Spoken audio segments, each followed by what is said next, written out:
Isaac Wright Jr. stood in a courtroom wearing a brown prison uniform. Wrists chained, guards on both sides of him. The bright lights above buzzed loudly, as if the whole world was watching. The judge stared down at him from the tall bench. Lawyers whispered to each other. People in suits filled the seats, waiting to see what would happen next. Just a few years earlier, Isaac had been locked in a dark prison cell, waking up every day behind bars for a crime he did not commit. But now, here he was, not as a prisoner, but as a lawyer. He had no fancy suit. He had no powerful team behind him. He had only his voice, his mind, and the truth. The courtroom fell silent. "Are you ready to proceed with your questioning, Mr. Wright?" the judge asked. Isaac took a breath. Everything inside him was shaking, not from fear, but from the weight of the moment. He was about to question the very same people who once helped put him in prison. Detectives, prosecutors, officials with badges and big power. And he was going to expose them. The guard beside him whispered, "Don't mess this up." Like Isaac was still just another inmate with no right to speak. But Isaac lifted his head high. The jury looked at him with wide, unsure eyes. How could a prisoner learn the law? How could he possibly be smart enough to defend others? The truth was, Isaac had spent every hour he could in prison studying giant books of law, word by word, case by case, while everyone else slept. He helped other inmates win back their freedom. And now he was fighting for his own. He stepped forward. "Yes, Your Honor," he said, his voice strong. "I'm ready." He turned toward the witness stand, where a high-ranking detective sat. The same detective who once pointed a finger at Isaac and called him the leader of a dangerous drug network. Something Isaac never was. The detective looked nervous now, sweat dripping down his forehead. Isaac spoke loudly so everyone could hear. "Detective, did you, or did you not, lie during my trial?" The detective's face froze. His mouth wouldn't move. Everyone gasped. The judge's eyebrows shot up. A lawyer jumped to his feet. "Objection, Your Honor." The judge slammed his gavel. "Order in the court." But the truth was already out there, floating in the air, ready to explode. Right before Isaac could speak another word, everything went silent, a cliffhanger of truth hanging above them all. What would the detective say? Would Isaac prove everyone wrong? Would he finally walk free? To understand how a man in chains became a man in the courtroom, we must go back to the beginning. Years earlier, Isaac Wright Jr. was a young man in New Jersey. He had a loving wife, a beautiful daughter, and dreams of making music that would change the world. He worked hard. He followed the law. He believed in justice. But one day, everything changed. Police came knocking on his door. Loud pounding shook the windows. Red and blue lights flashed outside. Isaac's heart raced as he opened the door. Officers pushed inside. "You're under arrest." "For what?" Isaac cried. "What did I do?" They shoved something in his face. Papers filled with lies. They said he was the mastermind of a giant drug network. They said he was dangerous. Isaac shook his head again and again. "This isn't true. You have the wrong person." But the officers didn't care. They handcuffed him and dragged him away from his family.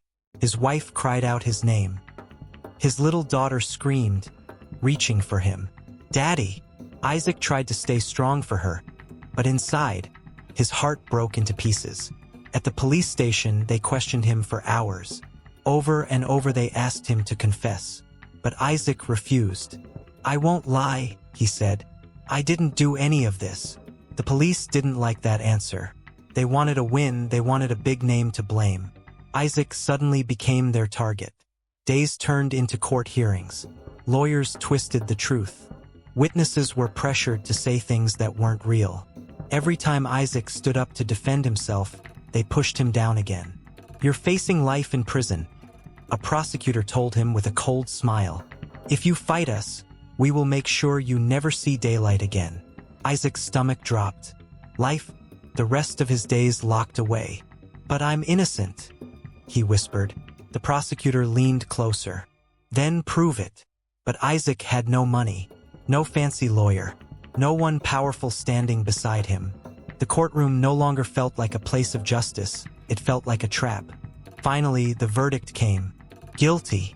Those words hit like a hammer. Isaac's knees almost gave out. He looked at his wife. Tears rolled down her cheeks. His daughter clung to her mother's leg, confused, scared. The judge spoke the sentence.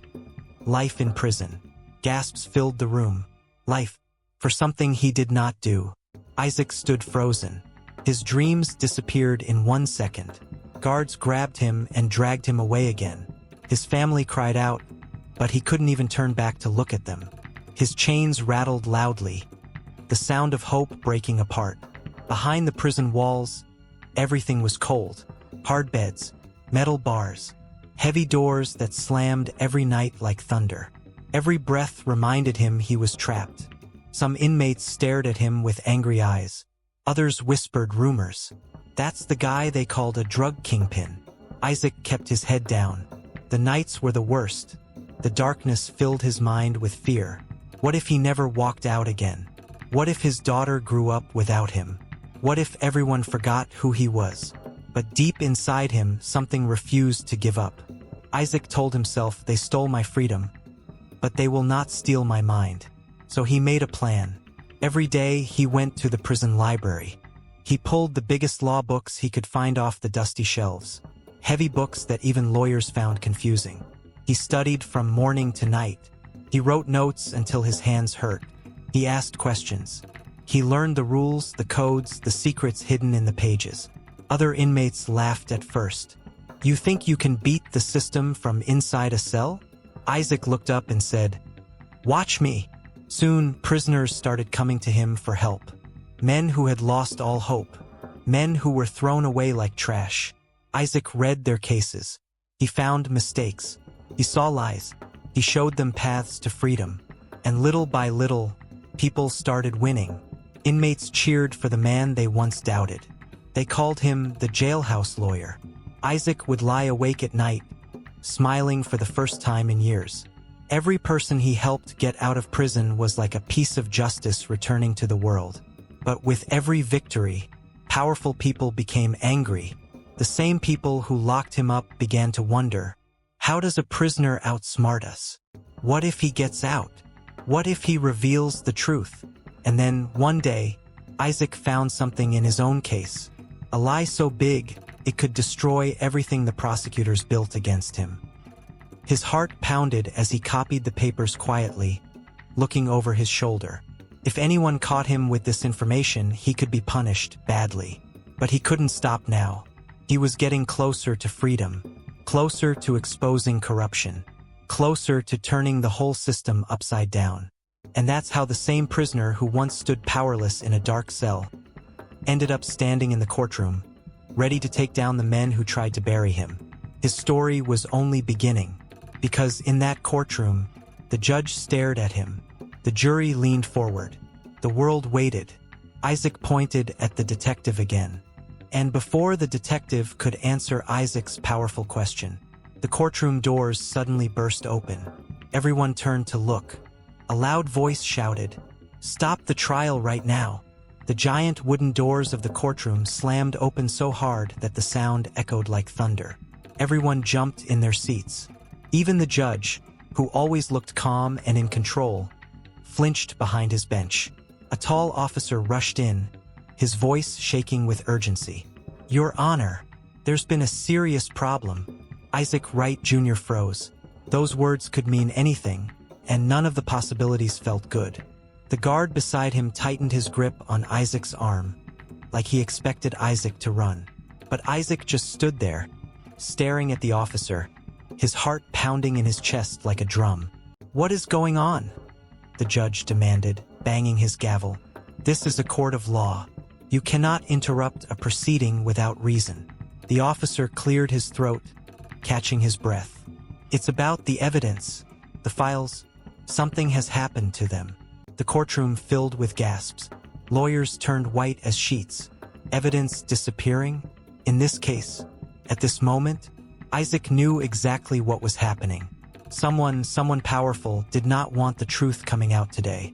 The judge let out a heavy sigh. "We will take a recess," he ordered firmly. "Everyone stay exactly where you are."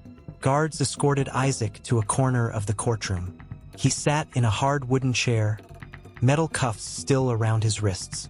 The chains clinked every time he moved, reminding everyone he once belonged inside a cell, not a courtroom. Isaac stared down at his hands. Just minutes earlier, he had been ready to reveal everything, to show the world the lies that destroyed his life, to make sure the detective on the stand finally told the truth. Now it felt like his chance was slipping away. Was someone trying to shut him down? Would they do anything to keep the truth buried? He closed his eyes, trying to calm the storm inside his mind. Then he heard a familiar voice. "You all right, Isaac?" He looked up and saw an older man with gray hair and tired eyes. A lawyer who believed in Isaac enough to help guide him through the legal maze. He wasn't a rich man or a famous lawyer, but he respected justice, and he respected Isaac's mind. "I'm okay," Isaac whispered, though he didn't feel okay at all. "You made them nervous," the lawyer said, leaning close. "When powerful people get scared, they do everything they can to hold on to control." Isaac nodded slowly. "I know, and that means we're close." The lawyer smiled with a little pride. "Closer than ever." Hours passed. The courtroom stayed locked down. No one was allowed to leave. Officers whispered. Lawyers argued in corners. The judge paced like a person trying to solve a giant puzzle. Isaac could feel eyes on him, some full of hope, some full of fear, and some full of hate. One of the prosecutors stared at Isaac with a fake smile, like he thought Isaac was playing a game he couldn't win. Isaac stared right back. He wasn't playing. He was fighting for his life. Finally, the judge returned to the bench. "Bring Mr. Wright forward," he ordered. Guards helped Isaac stand. Chains rattled with each step as he returned to the center of the room. The judge cleared his throat. "This court will resume its proceedings." Isaac felt his chest tighten. The moment was back. The chance to confront the detective who helped put him behind bars. "Mr. Wright," the judge said, "you may continue your questioning." Isaac turned slowly toward the witness stand. The detective sat there stiff as stone. His hands shook slightly. He looked like a man who wanted nothing more than to walk out the door and forget everything. Isaac stepped closer. The courtroom air was so thick you could almost grab it. "Detective," Isaac said calmly, "you helped build the case against me. You claimed I was the leader of a drug organization." "Correct." The detective swallowed hard. "Yes." Isaac nodded. "You said that witnesses identified me. You said that informants knew me. You said there was proof." "That's correct," the detective muttered. Isaac leaned in. "Yet you and I both know. Those were lies." The detective froze. Isaac continued, louder this time, his voice echoing off the walls. "I want you to tell this court. Did you or did you not make deals with witnesses to lie? Did you or did you not hide the real truth? Did you or did you not help send an innocent man to prison?" Another gasp from the audience. Someone whispered, "Oh my God!"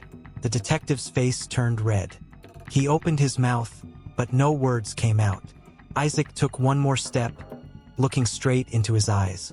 "Answer the question." Silence. Heavy silence that made everyone uncomfortable. Even the judge leaned forward, waiting. Then, finally, the detective let out a weak voice. I did what I had to do." The whole courtroom exploded into noise. Lawyers shouted. Reporters scribbled. Someone yelled, "He admitted it!" The judge slammed his gavel again and again. "Order! Order!" But Isaac's eyes never left the detective. "What you had to do," Isaac repeated. "You took away my freedom. Took me from my wife, from my daughter, for something I didn't do. And that was something you had to do?" The detective looked like he might break down.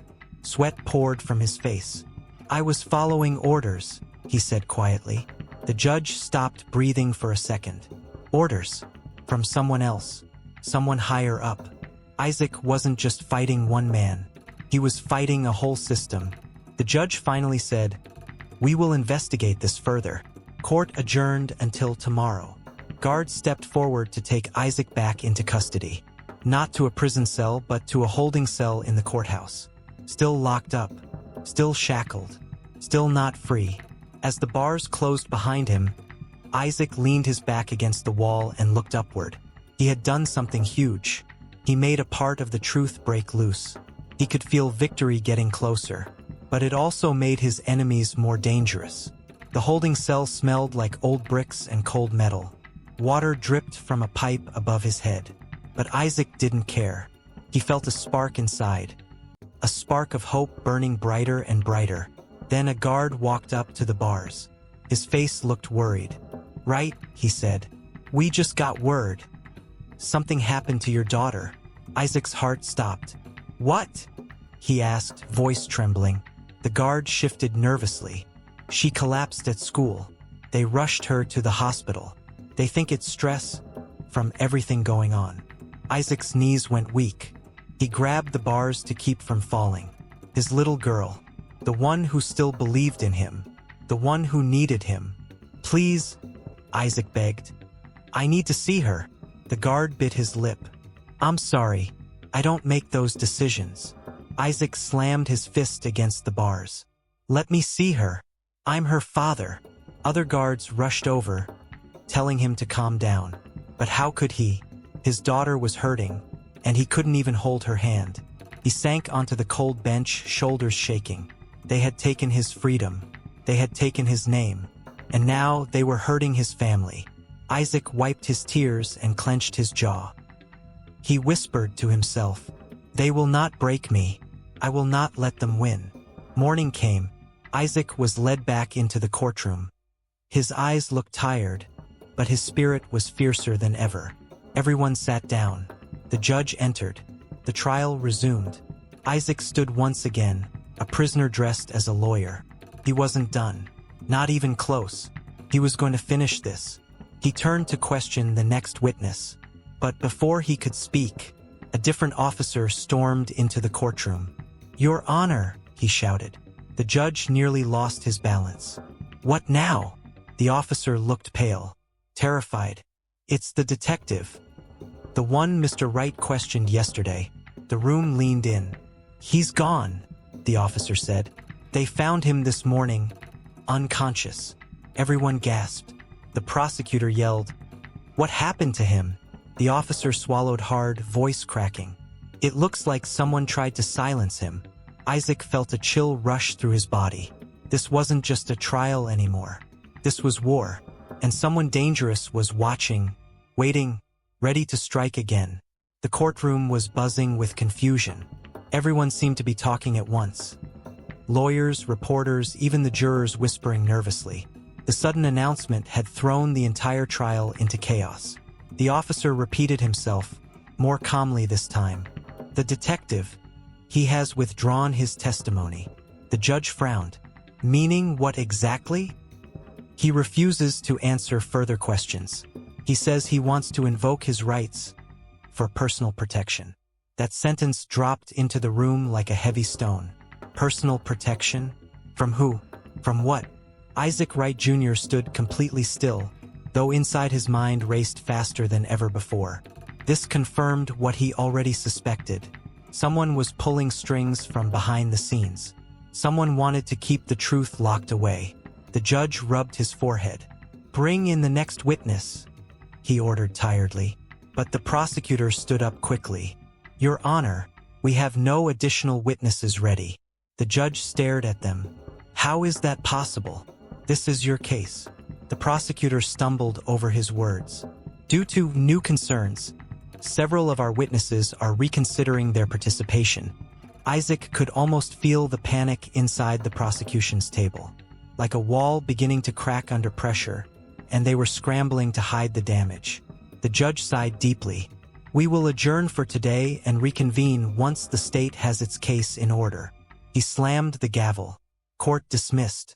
As guards escorted Isaac back to the holding cell, reporters leaned over the gallery railing, shouting questions.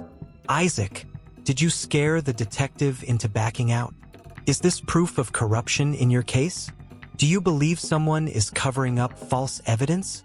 Isaac didn't answer. He kept walking, kept breathing, but his heart was heavy. He wasn't thinking about the prosecution. He wasn't thinking about the detective. He was thinking about his daughter, her small hand holding his, her voice saying, "Daddy, come home." He had to win this case not just for justice, but to be a father again. When the holding cell door clanged shut behind him, he sat down on the cold bench. One guard, the same kind one from yesterday, approached slowly. "I made a few calls for you," the guard whispered. "Your daughter is still in the hospital, but they expect her to be okay." Isaac closed his eyes in relief. "Thank you," he breathed. The guard glanced around, making sure no one heard him. "You're doing something big in there. I hope you know that." Isaac looked up. "I have to. I can't stop." The guard nodded. "Just be careful. Some people—" He hesitated. "Some people don't like when things change." Then he walked away, leaving Isaac with that warning echoing in his mind. Night fell outside the courthouse windows. Isaac's mind returned to where everything started years earlier, when he first stepped into the prison library. He remembered how scared he was, how hopeless he felt, how alone he seemed. The library wasn't much. Just dusty shelves, broken chairs, and old books nobody cared about anymore. But for Isaac, it was like discovering a secret doorway out of the darkness. He would flip through pages for hours. Laws, cases, rules, rights, words most people found boring. But to Isaac, they were weapons. Weapons he needed to survive. At first, the pages looked like a foreign language. Complicated words, strange codes. But every day, Isaac learned a little more.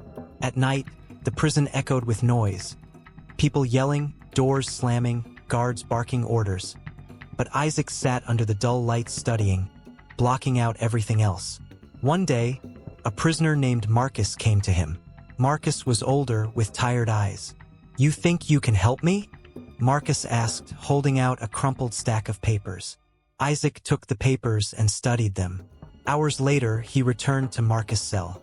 "This charge is wrong," Isaac said. "They made a mistake. A big one." Marcus' eyes widened. "What do we do?" "We fight," Isaac replied. "They filed motions. They followed the rules. They didn't give up." 6 months later, Marcus walked out of prison. A free man. Marcus hugged Isaac tight. "You saved my life, brother." The news spread fast. Soon, every day, someone slid a note under Isaac's cell door. "Please help me. I don't understand my case. I don't want to die in here." Isaac helped them one by one, and each time someone was released, Isaac felt a piece of justice return to the world. But the guards noticed. The prison staff noticed. The prosecutors noticed. And they didn't like seeing a prisoner become smarter than them. One guard once growled at him, "You're too smart for your own good, right?" Isaac didn't argue. He didn't need to. His fight was bigger than anger, bigger than fear, bigger than him. The next morning, Isaac was escorted back into the courtroom. Reporters were already crowded outside, cameras flashing, microphones waving in the air. The story was growing. People wanted to know what was going on. Inside, the judge looked tired. The prosecution looked nervous. And the empty witness chair looked like a symbol of the truth that was still missing. But Isaac, he looked ready. The judge gave him a nod. "Mr. Wright, do you have anything further to present?" Isaac stood up slowly. The chains rattled once again. He walked to the center of the room. "Yes, Your Honor," he said with strength. "I would like to call a new witness." The prosecutor's face twisted in confusion. "A new witness? Who?" Isaac turned toward the doors. "My lead investigator," he declared. Everyone turned their heads. The doors opened, and a woman stepped into the courtroom. She wore a neat suit. Her steps were firm. She carried a thick folder full of documents. Her eyes showed a bravery that didn't exist here yesterday.